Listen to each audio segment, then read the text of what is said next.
by the time it comes, maybe I can do the preliminary requirements. Most Reverend John Mulachira, the Archbishop of Guwahati, the President of the Regional Bishops' Council of the Northeast, and the Chairman of Orient's Theological College. Most Reverend Archbishop Victor Lindo, the local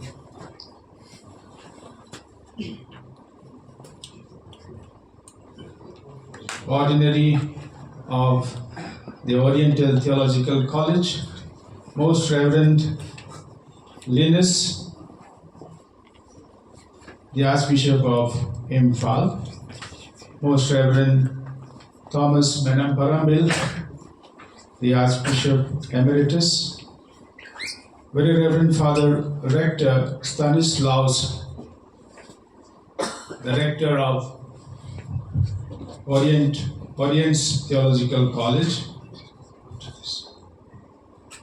Very Reverend Father Dr. Gravier Augustine, the Director of the Orient's Theological Institute and the person behind this symposium.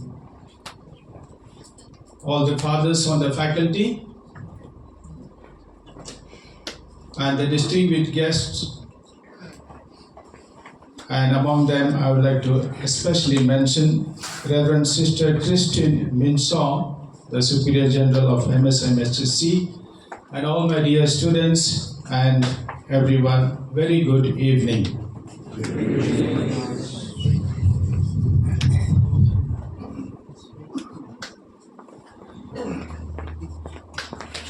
Trends in Christian witnessing.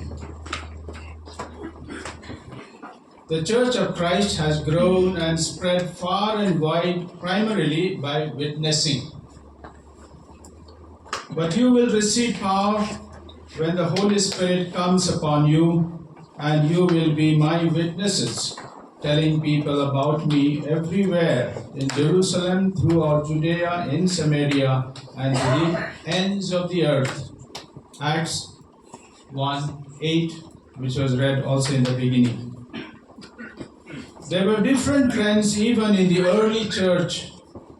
Paul, for instance, had quite a different trend, while the message, the gospel of Jesus Christ, was the same. With the passing of times and witnesses beginning to move in different directions of the world, the trends kept changing while maintaining the same message. There were not only geographical, cultural, and contextual regions, but also historical factors responsible for the changing trends. For the sake of brevity, we focus on Indian scenario for considering some of the trends in Christian witnessing.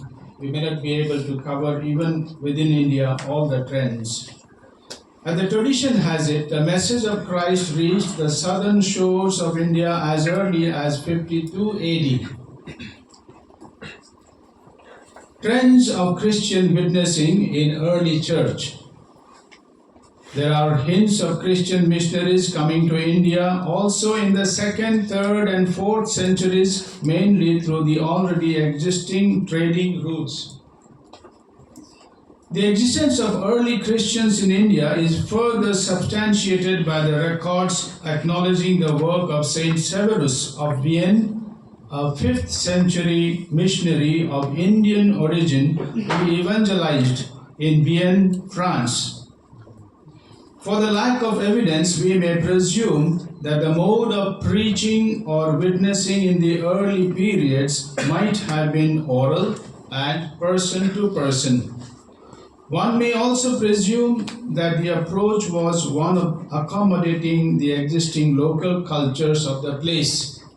It is said of the people who accepted Christianity that while accepting and practicing Christian faith, they did not break away from their ancestral social cultural traditions.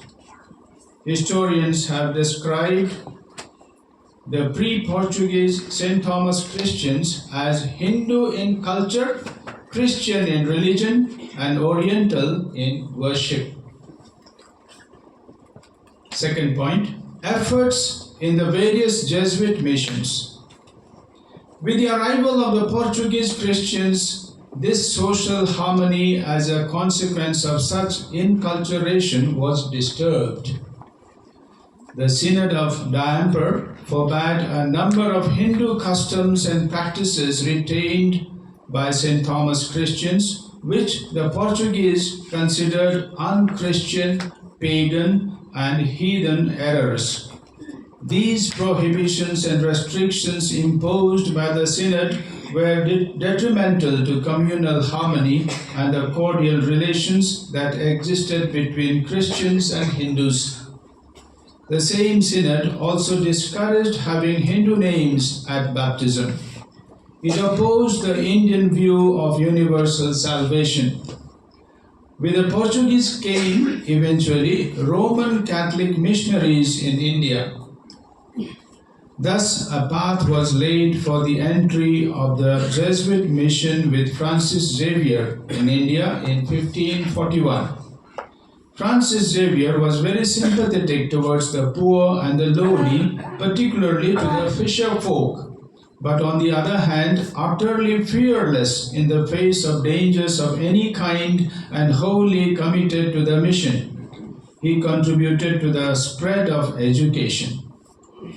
Robert de Nobili was another remarkable Jesuit missionary who, being brilliantly gifted, highly educated, and zealous person, contributed a lot to the Jesuit mission. He adapted the Indian garb and studied Sanskrit in order to learn about Hinduism. However, the Christian mission did not make much inroads into the world of the caste Hindus or Muslims in the 16th century. There was hardly any creative encounter between Christianity and Indian culture. Number 3, Protestant mission. In the 19th century, the Protestant mission, having a favorable consideration from the British government, made an entry in India. But this mission too followed a similar attitude of the Roman Catholic mission of the Portuguese era. Therefore, there was more rejection than receptivity among the Indian mass. Their attitude is summed up in the words of the great social reformer Raja Ram Mohan Roy, who said, "In Bengal, where the English are rulers and where the mere name of Englishman is sufficient to frighten people, an encroachment upon the rights of her poor, timid, and humble inhabitants and upon their religion cannot be viewed in the eyes of God or the public as a justifiable act." Another drawback of the missionary efforts of 18th, 19th century India was the binary vision or mindset with which the Western missionaries treated the Indians. The binary was European and Indian, white and brown, civilized and primitive, Christian and pagan. On the other hand, the Indians looked at the Christians as colonialists or supporters of the colonial power. Number 4, Bengal or Chotanagpur mission. Another group of Jesuits and their mission in North India need a special mention here, and that is Bengal mission. 2 first Belgian and 1 English Jesuit missionaries arrived in Calcutta in 1859. As the mission grew and more Jesuits came, one among them by name Father Stockman moved to Chaibasa, today's Jharkhand, in 1869, and by 1875 to Burudi Kochang of the Chotanagpur Plateau, where eventually 28 local tribals had accepted Christianity for the first time. It was in this place the first Chotanagpur mission began among the Munda tribals. This was a time when direct evangelization did not work. On the one hand, these Adivasis were in deep crisis as their ancestral land was being lost to the zamindars who would oppress them. The British government, which imposed tax and collected it through the zamindars, neither had the time nor the will to understand the problem or culture or customs of the tribals. On the other, this was also a time when messianic expectation was very high among them. They hoped to get a liberator. There were some tribals who took up arms and waged battles against the rulers, but they were suppressed rather easily. Some tribals migrated to Assam and other parts of India. It was in this time of crisis there came a Jesuit missionary in the person of Father Constant Levens in 1885. He studied the plight of the tribals and realized the unprecedented land alienations and the helplessness of their religion to give the right answers. Father Levens studied the tribal land system and its interconnectedness with their community entity and pride. He also studied the then existing Indian law regarding land and taxes. He fought court cases on behalf of the tribals and managed to get back their land. It also meant restoration of peace, freedom, and self-pride. Along with it, Father Levens helped them to be liberated from the fear of evil spirits, landlords, and the police. The tribals, thus overwhelmed, came to the missionary in thousands and accepted Christian faith. In this Chotanagpur mission, another name worth mentioning is Father John Baptist Hoffmann, a German, because he gave a legal form to Father Levens' charismatic approach. Father Hoffmann won the confidence of the British officials and made them understand and respect the tribal way of life. He truly incarnated the gospel message into the tribal culture. Thanks to his hard work, the British government passed the Chotanagpur Tenancy Act, in short CNT Act, which assured that the tribal land be safe. This approach by the Jesuit missionaries in Chotanagpur proved itself to be an effective trend of witnessing. Number 5, a fresh trend by the present Pope. Today there is another trend which makes a lot of ripples and is appealing, and the trendsetter is none other than the present Pope. Here is what the Washington Post, one of the best known newspapers in US, wrote about Pope Francis. We like to listen to this Pope because he speaks like Jesus and is like Jesus. As the Holy Father was planning a visit to the United States in the year 2015, a new Pew Research Center survey found out that the Pope had generated goodwill towards the Roman Catholic Church among many peoples across the political spectrum. Ideological liberals and moderates, along with Democrats, are especially likely to say Francis has given them a more positive view of the Catholic Church. The survey was done in 2015, but it is said that this favorable rating remains about the same. And most Americans say their view of the Catholic Church has not changed because of Pope Francis.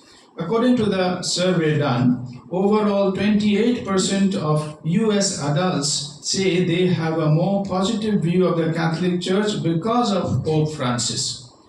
Far fewer, just about 6%, say they have a more negative view of the Church because of Francis. Roughly 6 in 10 Americans, that is about 58%, say their view of Catholic Church has not changed very much. There is a reproduction of the data produced by the above mentioned survey. Even the latest and his longest and therefore historic visits to the 4 nations in Asia Pacific have had a great impact on the local churches as well as the socio-political stakeholders there. The Pope was very well received and so was his message by each of the nations. Right from the beginning of his papacy, Pope Francis has been trying to read the signs of times